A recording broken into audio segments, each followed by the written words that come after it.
Assalamualaikum warahmatullahi wabarakatuh. Selamat datang pada mata kuliah Psikologi Industri pertemuan ke-6.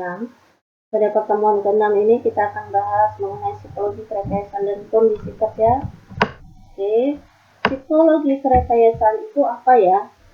Psikologi kerekayasaan merupakan proses interaksi manusia dengan lingkungan kerja atau pengaruh timbal balik dari berbagai kondisi kerja. Dengan tenaga kerjanya dan rancangan pekerjaan meliputi peralatan kerja, prosedur kerja, rancangan ruang kerja yang disesuaikan dengan keterampilan dan keterbatasan manusia atau tenaga kerja di lingkungan kerja. Psikologi kerekayasaan ini terbagi tiga lingkup kajian. Ada manajemen ilmiah, ada analisis waktu dan gerak, dan kondisi kerja. Manajemen ilmiah ini, istilah ini diawali dengan temuan, ya, diciptakan skop baru untuk menyekop berbagai bahan biji besi yang dilakukan oleh satu perusahaan yang ada di Bethlehem tahun 98. Dengan diciptakan skop baru ini, perusahaan tersebut menghemat 78.000 US dollar dalam 1 tahun. Hanya dari 140 pekerja untuk mencapai hasil kerjanya yang dicapai sebelumnya 500 pekerja. Jadi di sini dalam manajemen ilmiah bagaimana perusahaan menciptakan alat kerja agar bisa menghasilkan output yang maksimal, output atau hasil produksi yang banyak, ya, dengan mengefisiensikan tenaga manusia dan membuat alat kerja lebih modern.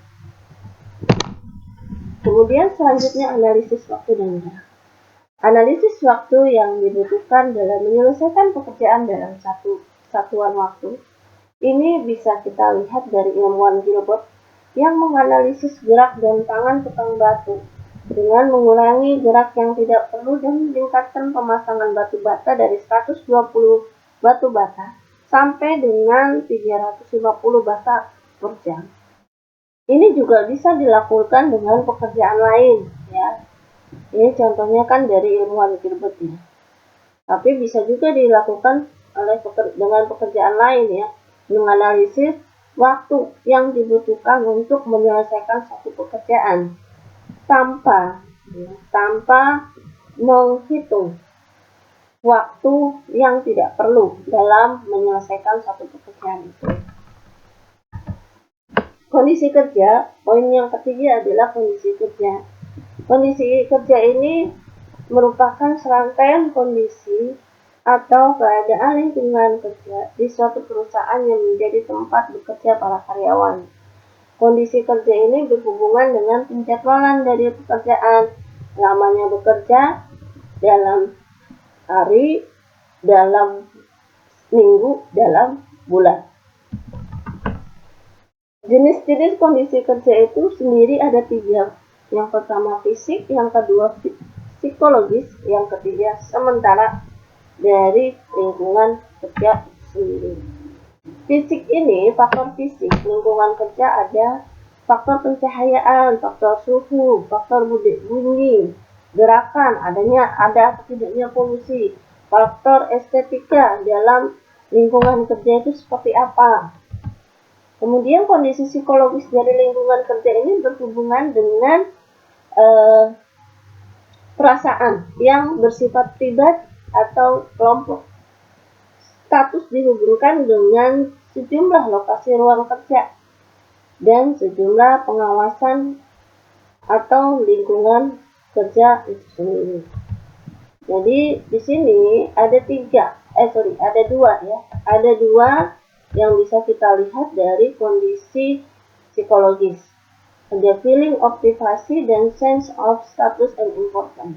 Dari feeling of privasi dari pekerja dapat dirasakan dari desain ruang kerja.